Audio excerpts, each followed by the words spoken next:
There is a looming chip crisis that the world seriously needs to address. I'm Nick Espinoza, your chief security fanatic, and let's dive in. And for the record, I am not talking about the supply-demand crisis. That's not what I'm talking about. Right now, AI companies and data centers have been ordering more and more chips, more than there are actually being produced at the moment, which is basically screwing consumers, driving costs up and all of that because the pre-orders are through the roof to like the end of the year. Not to mention the same problem with memory and other components. I'm not talking about that here. What I am talking about is some alarming points that were recently brought up in a New York Times article by Trip Mickle. And quite frankly, I think this is important because if you didn't know, in secret briefings held in Washington, D.C. and also Silicon Valley, national security officials are warning executives from companies like Apple, AMD, Qualcomm, and others that China has essentially been making plans to retake Taiwan, which Beijing has long considered a breakaway territory. If you know your history, there are basically a one-state China and a two-state China situation. One state meaning Taiwan is technically part of China, but it's kind of a breakaway, and a two-state is Taiwan's its own state. Taiwan has historically voted to basically not declare themselves a country, essentially creating them a decades-long limbo of being a state, but not officially a state. So part of China, but not officially part of China, but kind of part of China. That's what we're talking about here. But a Chinese blockade of Taiwan, according to officials, could choke the supply of computer chips made basically on the island and then bring the U.S. tech industry to its knees, not to mention the entire planet. Trip Mickle also talked about attempts by both Presidents Biden and Trump to bring chip manufacturing into the United States in its own way. President Biden had the CHIPS Act, which was investing billions into developing semiconductor manufacturing and chip manufacturing in the United States. And then Trump went the opposite route of tariffs. If we have a whole bunch of tariffs, the manufacturing should come back in the United States. So far, nothing really seems to have worked because now there's an increasing concern that inaction by some of Silicon Valley's most important companies actually now risks destabilizing the global economy. Now, these worries, drawn into focus by recent live fire drills conducted by the Chinese military in the waters surrounding Taiwan, have prompted essentially dire warnings from White House officials. And so I think this direct quote from that article by Trip Mickle is key. And I quote, "If Taiwan is lost, the tech industry won't be able to say it wasn't warned. A New York Times investigation found that executives were so focused on winning in their hyper-competitive markets and maintaining big profit margins that facing up to the Taiwan problem was an afterthought. And now it will be years before the steps some companies are finally taking make a difference." So that's the primer, and that article had a lot more points. It was vastly longer. That was just a couple paragraphs of it. I would highly suggest go reading it. That's the primer. But let's game out a possible blockade of Taiwan where no chips are able to leave the island except for the United States or anywhere else except for possibly China. Right? If China's got it all, maybe they're reselling them, maybe they're keeping them to themselves. But either way, this is super, super important. And I've done my homework. I've done research from a lot of think tank groups that have been looking at this. And quite frankly, this is interesting and it's also deeply concerning because Taiwan is the center of gravity for contract chip manufacturing. It really is. Widely cited figures via trade.gov and other publications put Taiwan at more than 60% of the global foundry revenue and more than 90% of leading edge manufacturing. So the most advanced nodes in chips are basically coming out of Taiwan. So in an actual Taiwan conflict, the blockade scenario, according to the Rhodium Group, they estimate that well over $2 trillion of global economic activity is at risk annually from a direct disruption of the supply chain channels that Taiwan has. And for the record, that's before layering in other things outside of just the actual chip sales and movement themselves. So things like sanctions or military escalation, which could easily double or triple that number. So just chips alone would be a $2 trillion blow annually to the entire global economy. And then there are short-term ramifications. So in the ensuing days, if China were to block Taiwan, the ensuing days and up to, let's say, the first 6 months or so, there would be an immediate allocation shock in advanced compute across the globe. The most exposed and immediate issues would be things like AI accelerators, GPUs, graphical processing units, high-end CPUs as well that we use in servers and other infrastructure. There would be leading-edge smartphone system on a chip or SoCs that would basically be impacted as well. High-performance networking, application-specific integrated circuits or ASICs would also essentially dry up. And much of this is disproportionately tied to Taiwan's leading edge capacity. Remember, they're over 90% of essentially this capability right now. We'd also immediately have some other issues as well. Contract cancellations from around the world. Force majeure, basically, clauses would be invoked all over. Emergency reallocation of wafer starts to the extent the capacity exists anywhere else. In other words, shipping it somewhere else for manufacturing would be great.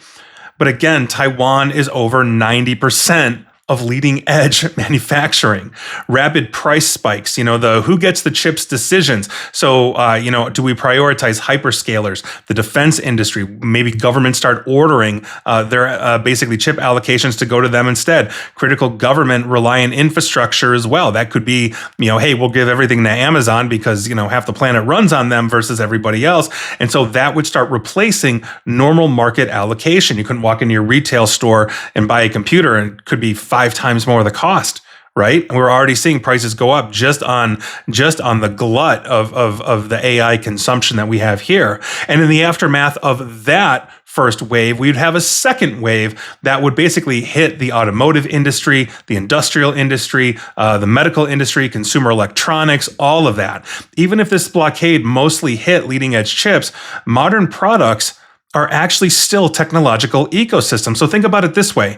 A car or a router that you'd buy for your home or business could be basically halted. Like the production could be halted if they are missing things like $2 microcontrollers or substrates or power management integrated circuits or a networking component. These dirt cheap basic components, if those dry up or start to become inexistent, can literally halt production on bigger, more complex products.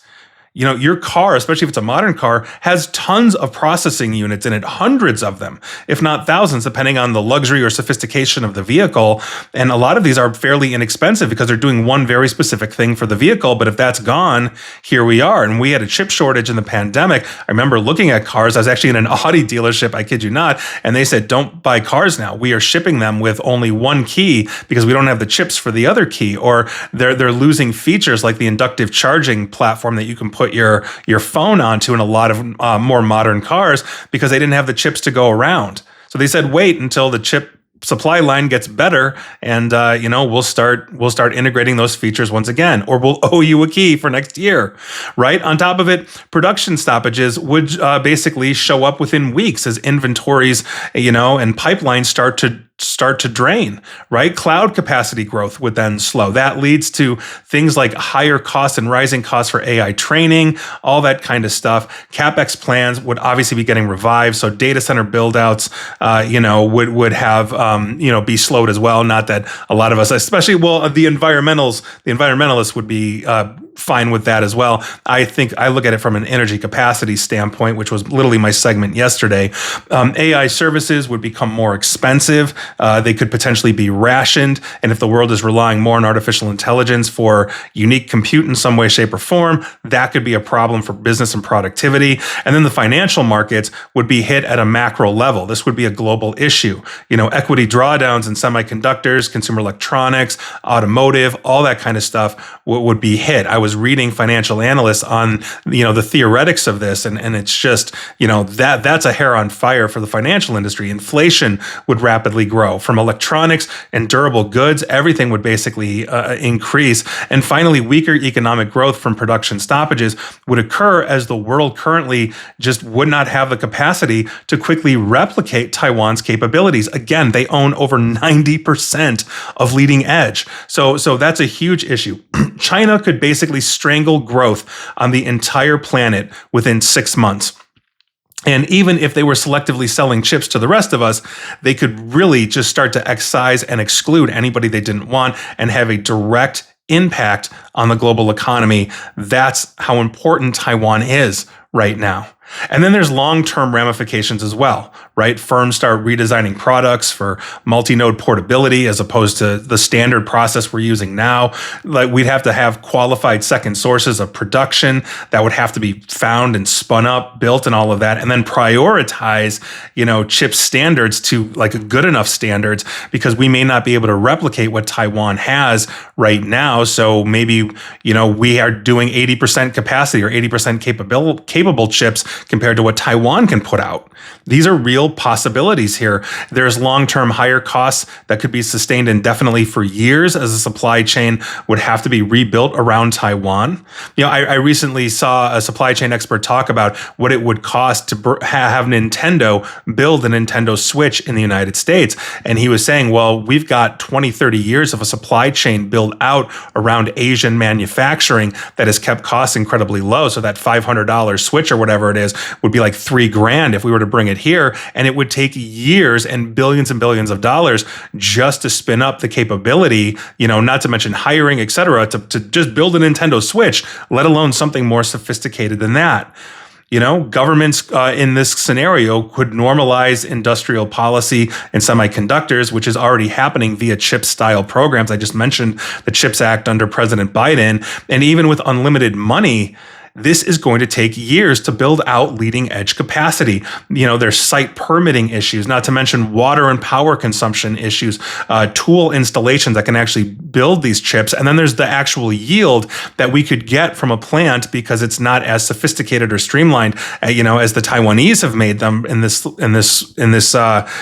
their capability. Workforce pipelines as well. You need qualified people for chip production as well. So then supplier issues, true constraints would really come out from this.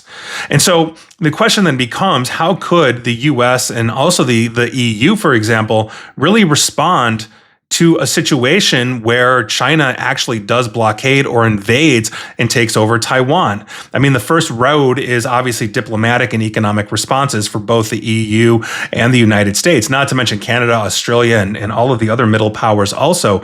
There would hopefully be some kind of coalition building like a G7, something along those where partnerships would be formed, to respond to this, but the stuck here is essentially when you have a whole bunch of different nations, how do you actually define what constitutes like a blockade or a quarantine? An invasion's one thing, but if they're just blockading, what is that standard? And there would be long-term or potential long-term arguments over how to define this and classify this. What triggers an actual sanction? How do you basically coordinate export controls? Not to mention things like maritime, right? Because if it's a naval blockade, we've got navies, but we also have private shipping. So, there's insurance, there's maritime rules, all of these things come into play. And so the sanctions basically would have to be financial. So targeted sanctions on entities that are enabling the blockade, in this case, China, for example, and then potentially broader measures depending on the escalation. But there's also a big constraint here as well, because sanctioning China carries major blowback risks such as trade, finance, supply chains, and more.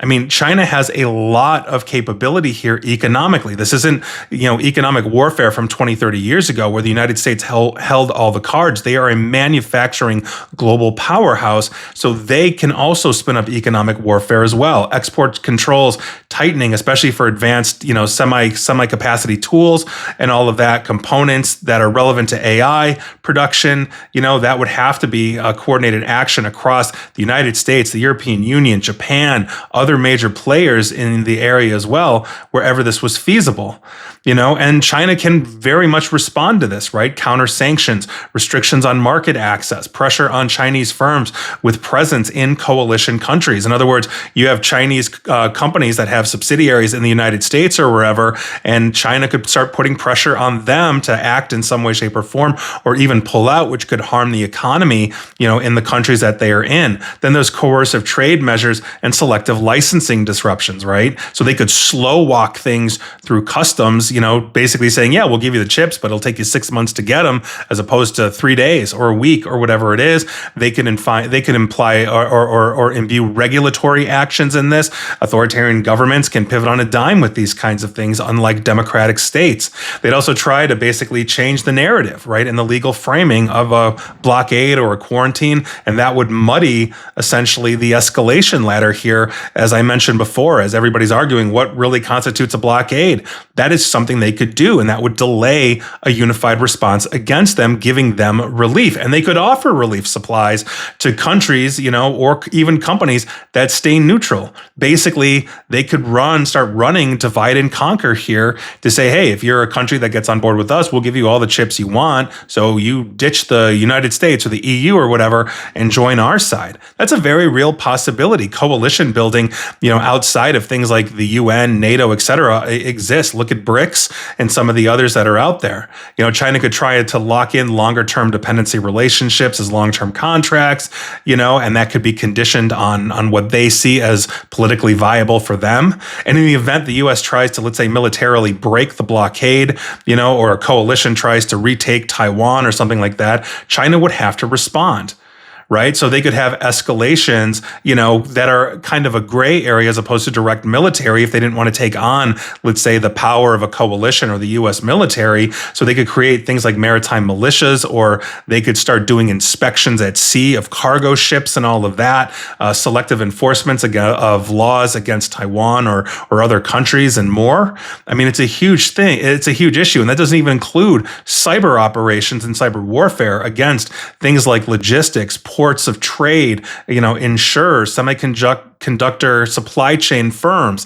Like, this is a huge problem. And we're not really doing anything about this. And while the US government appears to have recognized and understand this is an issue, Silicon Valley really needs to start leading the way here.